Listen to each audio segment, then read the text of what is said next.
Satu hari Bapak Ibu sekalian, beliau pernah merasa setelah 10 tahun berdakwah, kurang lebih 9-10 tahun berdakwah di Mekah, tidak ada yang beriman kecuali 70 orang. Dari sekian juta orang, hanya 70 orang yang beriman. Maka Nabi SAW pada saat itu, Bapak Ibu sekalian, coba mau ekspansi dakwah. Kemana nih dakwah di bawah nih? Mekah sudah nolak.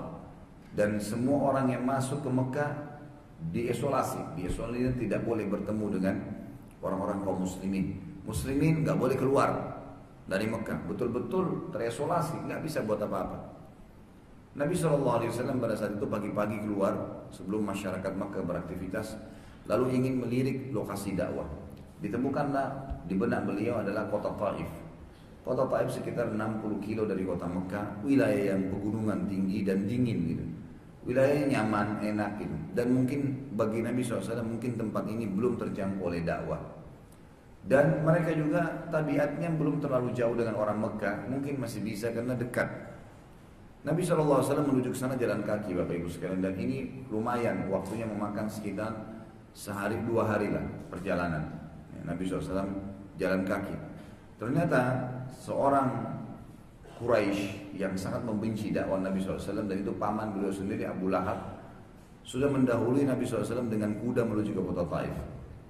Tiba di kota Taif, dia lebih dulu menyampaikan, akan datang kepada kalian ponakan saya bernama Muhammad, orangnya jangan dipercaya, kami lebih kenal, dia pendusta dan dirusak nama Nabi SAW. Ringkas cerita Bapak Ibu sekalian, Nabi SAW pada saat tiba di kota Taif, yang terjadi adalah penolakan spontan karena Abu Lahab sudah datang menyampaikan, dan Abu Lahab pamannya sendiri. Abu Lahab juga salah satu tokoh yang terkenal di Mekah. Maka waktu Nabi SAW sampaikan tentang Islam kepada kepala suku Taif, suku Thaqif namanya, suku Thaqif ini punya beberapa cabang, diantaranya suku Daus. Nanti akan kita jelaskan suku Thaqif dan suku Daus ini. Suku Daus terutama punya pengaruh besar nanti dalam Islam. Maka ditolak, tidak cukup dari situ. Karena sudah diwanti-wanti oleh Abu Lahab, ini orang sesat, jangan didengar, penyihir akan mengganggu kalian. Maka orang-orang Taif sudah ketakutan. Bukan hanya sekedar menolak dakwah Nabi SAW, tapi pemimpin mereka menyuruh seluruh warganya melempari Nabi SAW dengan batu. Ini satu hal yang luar biasa. Bayangkan kalau satu kota Jakarta melempari orang, satu orang jalan. Tidak usah seperti Jakarta. Mungkin kota Taif itu sangat sederhana. Mungkin sebuah RT lah. Kalau kita di Jakarta, satu RT semuanya disuruh lemparin satu orang ini. Dan cara melemparnya semua, anak kecil, perempuan, laki-laki, orang tua, anak-anak, semuanya mengambil batu, dan batu itu dilempar ke arah kaki Nabi SAW kalau yang sedang diangkat.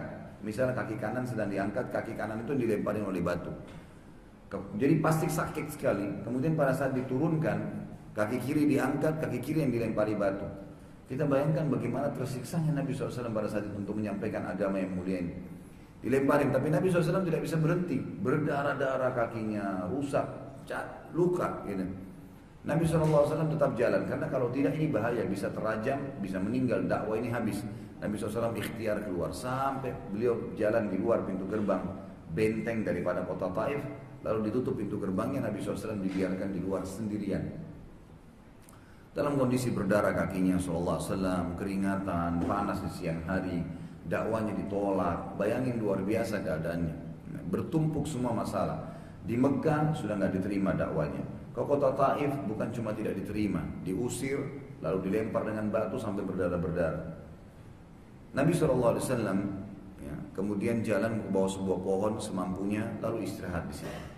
Sementara istirahat beliau mengucapkan kalimat yang masyhur, wahai Allah, wahai Tuhanku, kemanakah kau akan mengarahkan langkahku?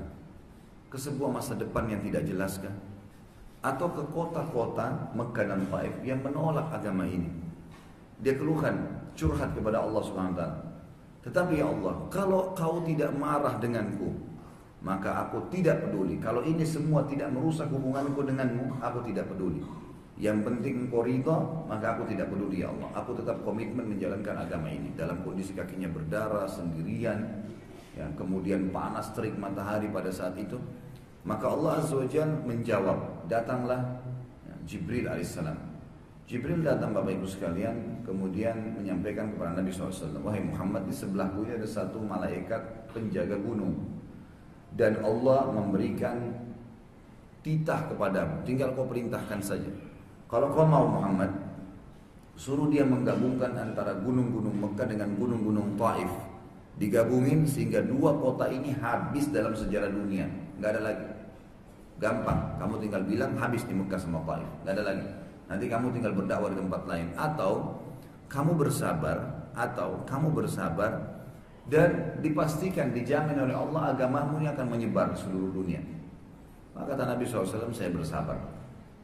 Dan saya berharap ditunjuk kota Taif. Saya berharap dari kota ini nanti akan keluar dari keturunan mereka orang yang beriman kepada Allah. Dan Allah Azza wa Jalla menerima doa Nabi SAW. Keluarlah dari kota Taif banyak orang yang beriman. Dan sekarang kota Taif semuanya Muslim tentunya. Tapi waktu itu ada satu orang ini sudah cukup mewakili seluruh Taif. Dialah Abdurrahman bin Sakhr atau dikenal dengan Abu Hurairah. Abu Hurairah radhiyallahu anhu sahabat Nabi yang paling banyak meriwayatkan hadis dari kalangan laki-laki dari suku Daus, suku yang asli dari kota Taif, cabang daripada suku Thaqif tadi yang saya sebutkan.